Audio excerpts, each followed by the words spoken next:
Hello friends, एक बार फिर से आपका स्वागत करता हूं आपके अपने YouTube channel the focus trader में। आई होप कि आप काफ़ी अच्छे होंगे। लेट्स सी गाइस, समझते हैं यहाँ पे गाइस गोल्ड के फ्यूचर के बारे में और सिल्वर के फ्यूचर के बारे में। काफ़ी इंपॉर्टेंट एंड इंटरेस्टिंग वीडियो है ये।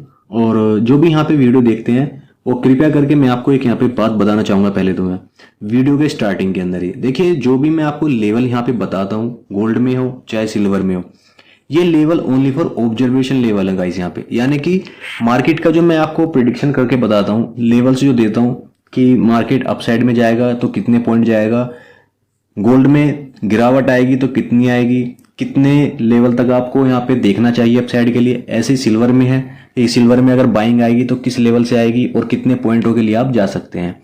तो यहाँ पर ओनली फॉर प्रिडिक्शंस करता हूँ मैं यहाँ पर आपको यहाँ पे बाई के बारे में या फिर सेल के बारे में कोई भी मैं ऐसी कोई खास ऐसी रिकमेंडेशन ना तो कभी करता हूँ फ्यूचर में और ना ही कभी करूंगा। ठीक है ना। तो गाइस यहाँ पे इन चीज़ों को समझा करो। और यहाँ पर काफ़ी ज़्यादा कमेंट आते हैं मेरे पास में कि सर आप डेली वीडियो बनाया करो यहाँ पे।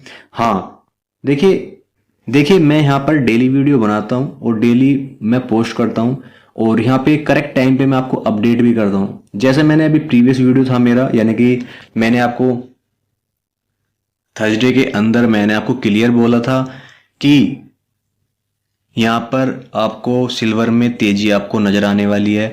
और मैंने आपको बताया भी था कि सिल्वर 1,04,000 5,000 तक जाने की कैपेबिलिटी बनी हुई है सिल्वर के अंदर, और गया भी है गाइस वहाँ पे। वो अगर आप यहाँ पे चार्ट को देखोगे तो यहाँ पे सिल्वर में वो कैपेबिलिटी बनी हुई भी है और गया भी है ऊपर तक। ठीक है ना। अगर आप यहाँ पे देखोगे तो सिल्वर के अंदर जो हमें क्लोजिंग हमें देखने को मिली है 1,05,450 के आसपास हमें क्लोजिंग भी देखने को मिली है। तो यहाँ पे ऐसा नहीं है कि जो मैं आपको बताता हूँ वो एक्चुअली होता है, लेकिन कुछ चीजें ऐसी होती हैं कि अगर मैं वीकली यहाँ पे एनालिसिस करता हूँ तो उनमें आप ये समझा करो कि वहां पे वीक के एंड में या फिर 10 से 15 दिन तक के लिए आपको वेट करना चाहिए वीकली एनालिसिस के अंदर। जो अगर मैं वीकली 1 डे के टाइम फ्रेम पर एनालिसिस करता हूं तो आपको फिर वेट करना चाहिए वहां पे। हाँ, लेकिन मैं जब 1 आवर्स के चार्ट के ऊपर एनालिसिस करता हूं और पर डे मैं आपको बोलता हूं, वीडियो के अंदर भी मैंने आपको कई बार बोला है कि ये level only for intraday level है, एक दिन के लेवल है, टुडे के लेवल है और ओवरनाइट के जो नेक्स्ट दिन के लिए है, बस 2 दिन के लिए लेवल होते हैं वो। ये सोचते हो कि आप यहाँ पे कि 1 आवर्स के चार्ट के ऊपर मैं आपको वीकली प्लान अगर आपको बता के चलूँ तो वो गलत होगा यहाँ पे गाइस। ठीक है ना। और आज भी जो वीडियो को बनाने का जो मेरा यहाँ पे मकसद है, देखिए काफ़ी जो लोग हैं वीडियो नहीं देखते हैं, स्किप कर जाते हैं, लेकिन उनको मैं बताना चाहूँगा। आप यहाँ पे 1 आवर्स के चार्ट के ऊपर जो पर डे वीडियो देखते हैं वो अलग है, वो डेली बेसिस के ऊपर है। यानी कि डेली बेसिस में जो आप 300-400 पॉइंटों का जो मूव कैप्चर करते हो वो करने का तरीका क्या है। लेकिन जो वीकली एनालिसिस होता है वो बहुत इंपॉर्टेंट होता है समझने के लिए, क्योंकि मैं जो यहाँ पे 1 डे के टाइम फ्रेम पर चेक करूंगा आपको और दिखाऊंगा भी आपको कि प्लान क्या है, यानी कि मार्केट का जो स्ट्रक्चर है वो क्या बोल रहा है यहाँ पे। ठीक है ना। मार्केट का जो स्ट्रक्चर है, गोल्ड का जो स्ट्रक्चर है, टाइम फ्रेम 1 डे के टाइम फ्रेम पर क्या बोल रहा है, अभी हमें बाइंग करना चाहिए या नहीं, वो सब कुछ यहाँ वीकली एनालिसिस से पता लगता है। तो लेट्स सी, समझते हैं सबसे पहले भी यहाँ पे गोल्ड के एंड सिल्वर के बारे में। तो बात करते हैं सबसे पहले सिल्वर के बारे में, शुरू कर लेते हैं यहाँ पे। तो यहाँ पे जो कॉन्ट्रैक्ट है गाइस, यहाँ पे 4 जुलाई का ये कॉन्ट्रैक्ट है और 4 जुलाई के अंदर क्या क्या एक्सेप्टेशंस रखने चाहिए। देखिए मैं क्लियर कर दूं आपको पहले ही, ये 4 जुलाई का है और अभी जो मंथ चला हुआ है जून मंथ है, जून जुलाई, अभी काफी टाइम बचा हुआ है एक्सपायरी में भी। कुल मिला के अगर देखा जाए तो एक्सपायरी में भी काफी टाइम बचा हुआ है यहाँ पे। ठीक है ना। तो अभी जो प्लानिंग है, देखिए मैं आपको बता दूं, अभी अगर देखा जाए तो सिल्वर अभी ऑल टाइम हाई पे रन कर रहा है। और अगर यहाँ पे देखोगे तो यहाँ पे जो मैंने ब्लू कलर की जो एक ट्रेड लाइन ड्रॉ की है, यानी कि यहाँ पे जो ट्रेड लाइन ड्रॉ की है ऑलमोस्ट यहाँ पे एक दोबारा एक हाई के आसपास दोबारा से पहुंच चुका है। तो अब यहाँ पर जो प्राइस है थोड़ा सा मुझे लग रहा है कि थोड़ा सा एक डाउन साइड में आने चाहिए प्राइस अब यहाँ पे, क्योंकि अगर आप यहाँ पे देखोगे तो यहाँ पर मुझे लग रहा है कि थोड़ा सा एक करेक्शन आना बहुत ही जरूरी है। क्योंकि 1 डे का जो टाइम फ्रेम है वो यहाँ पे क्या बोल रहा है, मुझे यहाँ पे जो नजर आ रहा है फिलहाल में, अभी जो रेजिस्टेंस जो बन चुका है यहाँ पे 1,06,000 से लेकर के 1,06,390 के आसपास यहाँ पे रेजिस्टेंस बन चुका है। जो मैंने ग्रीन कलर का यहाँ ब्लॉक बनाया है आपको दिखाने के लिए, ये एक रेजिस्टेंस जोन बन चुका है, यानी कि सप्लाई जोन बन चुका है। नीचे में रेजिस्टेंस अब क्या है, 2 रेजिस्टेंस है यहाँ पे गाइस, यहाँ पे याद रखना चीज को, दो रेजिस्टेंस, एक तो हमारे पास जो सपोर्ट बन चुका है, इस ट्रेड लाइन का सपोर्ट बन चुका है। अगर ट्रेड लाइन के अकॉर्डिंग अगर देखा जाए सिल्वर के अंदर, तो सिल्वर में ट्रेड लाइन के अकॉर्डिंग जो मुझे लग रहा है कि सपोर्ट लेवल यहाँ पे यानी कि समथिंग 1,04,000 के आसपास सपोर्ट लेवल बना हुआ है। अगर यहाँ पे इस ट्रेड लाइन के आसपास यहाँ पे सपोर्ट लेता है और यहाँ से फिर अपसाइड में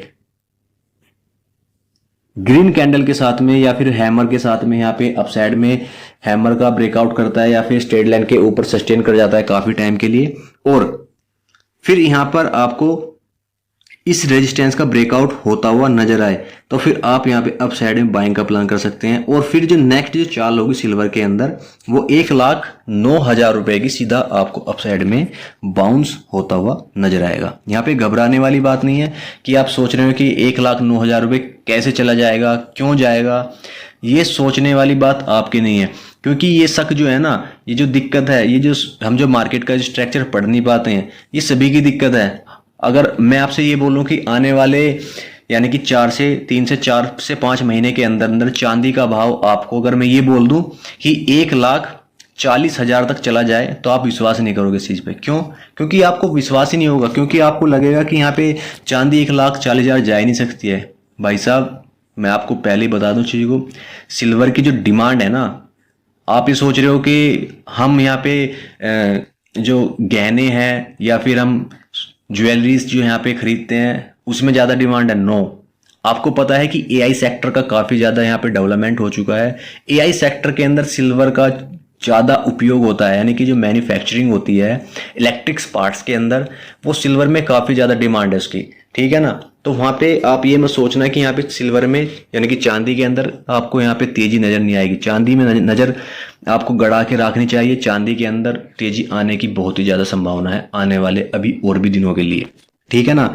वो अलग बात है कि कॉन्ट्रैक्ट बेस पे चला हुआ है, लेकिन कुछ चीजें ऐसी होती हैं कि हमें कॉन्ट्रैक्ट बेस 3-3 महीने कॉन्ट्रैक्ट होता है, तो हम बाइंग करके चल सकते हैं 3 महीने के लिए भी, और हम यहाँ पे पोजीशंस को रोल ओवर भी कर सकते हैं नेक्स्ट कॉन्ट्रैक्ट के लिए भी, ठीक है ना। तो यहाँ पे उन चीजों को आपको ध्यान में रखना है। अभी यहाँ पे बात कर लेते हैं नेक्स्ट सपोर्ट क्या है सिल्वर के अंदर। नेक्स्ट सपोर्ट है 1,02,000 रुपए का, यानी कि 1,02,000 रुपए के आसपास बहुत ही अच्छा एक सपोर्ट है। और मैं आपको ये बोलूंगा कि अगर गलती से 1,02,000 रुपए के आसपास आए तो आप बाइंग करके जरूर चलना यहाँ पे, यानी कि बाइंग का प्लान जरूर करना यहाँ पे, क्योंकि ये जो आपको मौका देगा ना यहाँ पे सिल्वर, ये जो मौका देगा, क्योंकि ये ब्रेकआउट के ऊपर है, अभी फिलहाल में ब्रेकआउट के ऊपर है। अगर यहाँ पे डाउन साइड में 1,02,000 के आसपास आता भी है तो आपको यहाँ से बाइंग का प्लान करना चाहिए। अगर यहाँ पे रिटेस्ट आए अच्छा सा, और आपको बाइंग का प्लान बहुत ही जरूरी है करना यहाँ से, ठीक है ना। नेक्स्ट सपोर्ट की बात कर लेते हैं। नेक्स्ट सपोर्ट क्या है फिर यहाँ पे, अगर यहाँ पे 1,02,000 से नीचे फिसलता है तो फिर आपको नीचे में 99,000 रुपए के आसपास तक की गिरावट आपको देखने को मिलेगी। तो ऊपर में मैंने आपको बता दिया क्या करना चाहिए सिल्वर के अंदर। अब बात कर लेते हैं सबसे पहले, अब गोल्ड के बारे में बात करेंगे, डिस्कशन बहुत जरूरी है। गोल्ड के अंदर मूव बिल्कुल भी नहीं आया, सिल्वर के अंदर अच्छा मूव है। अभी क्या बना हुआ है, एक बार गोल्ड के अंदर मूव आ जाता है और एक बार सिल्वर के अंदर। अभी सिल्वर में आया है, अब सिल्वर थोड़ा कूल डाउन होगा तो अब यहाँ पे गोल्ड तैयार हो जाएगा अपसाइड के लिए। अब गोल्ड में आपको बाइंग का बहुत ही एक अच्छा सेटअप मिलने वाला है।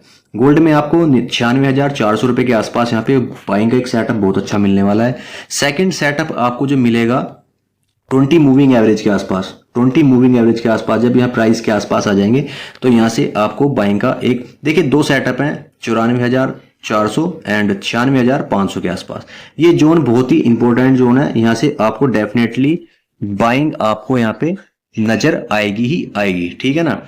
ऊपर में यहाँ पे एक रेजिस्टेंस बन चुका है, यहाँ पे सप्लाई जोन बन चुका है। सप्लाई जोन कहाँ पे है, यानी कि सप्लाई जोन कहाँ पे है गाइस, यहाँ पे 99,300 रुपए के आसपास यहाँ पे सप्लाई जोन बन चुका है। और इसका ब्रेकआउट अगर कर जाता है, अगर यहाँ पे, क्योंकि अगर यहाँ से करेक्शन, अगर आप यहाँ से बाइंग करते हैं 96,500 रुपए के आसपास से, तो आप यहाँ पे जो टारगेट लेकर के चलेंगे, आपको टारगेट फिर यहाँ पे 99,300 का लेकर चलना चाहिए। और 99,300 का ब्रेकआउट करता है तो ऊपर में फिर आपको गोल्ड के अंदर 1,01,000 तक के प्राइस आपको अपसाइड में जाते हुए नजर आएंगे। जो यहाँ पे बैलेंसिंग था ना, अगर आप यहाँ पे बैलेंस की बात करो तो यहाँ पे जो बैलेंस बना हुआ था गोल्ड के अंदर, अगर आप बैलेंस की बात करो गोल्ड के अंदर और सिल्वर के अंदर, वो यहाँ पे बराबर इक्वल दोनों में चला हुआ था, यानी कि सिल्वर और गोल्ड के जो प्राइस थे वो सिमिलर यहाँ पे चले हुए थे। लेकिन अभी जो यहाँ पे जो डिफरेंट, यानी कि यहाँ पे जो गैप जो बना है सिल्वर के प्राइस में और गोल्ड के प्राइस में, वो अब काफी डिफरेंट हो चुका है, ठीक है ना। वो अब यहाँ पे आपको समझना चाहिए। तो अभी जो प्लान है यहाँ पे आपको गोल्ड के अंदर गिरावट के साथ में बाइंग करके चलना चाहिए, ठीक है ना। और नेक्स्ट 94,300 का बहुत ही स्ट्रॉन्ग सपोर्ट है ये 94,300 एंड 400 बहुत ही स्ट्रॉन्ग सपोर्ट है। दो जगह से आपको बाइंग के बारे में प्लान करना चाहिए। ऊपर में टारगेट आपको 99,300 तक के लेने चाहिए। तो गाइस ये था गोल्ड का सेटअप। और एक बार मैं आपको जो वीकली यानी कि क्लोज टाइम फ्रेम कराने के बाद में आपको दिखाऊं, तो यहाँ पे अगर आप प्रीवियस भी देखोगे तो यहाँ पर थोड़ा सा गिरावट के साथ में फिर से बाउंस हुआ था। अगर मैं थोड़ा सा आपको एक चीज आपको दिखाना चाहूंगा, यहाँ पे देखिए, अगर आप यहाँ पर भी देखोगे ना, इस जोन के आसपास यहाँ पर भी इसी तरह से सेम ब्रेकआउट हुआ था। क्योंकि जब यहाँ पे कई बार रेजिस्टेंस फेस किया, देन डाउन साइड में सपोर्ट बनाया, फिर अप साइड में बाउंस किया। ऐसा ही अभी यहाँ पे क्या है, एक रेजिस्टेंस ले रहा है बार बार इस जोन के आसपास। तो यहाँ से एक थोड़ा सा एक मूवमेंट दिखाएगा आपको डाउन साइड का, लेकिन फिर से यहाँ पे क्या होगा, एक अच्छा खासा मूवमेंट आपके अप साइड के लिए दिखा देगा, ठीक है ना। तो यहाँ पे ऐसी हेल्पफुल वीडियो के लिए चैनल को सब्सक्राइब करें, वीडियो को लाइक से जरूर करें। Thank you traders.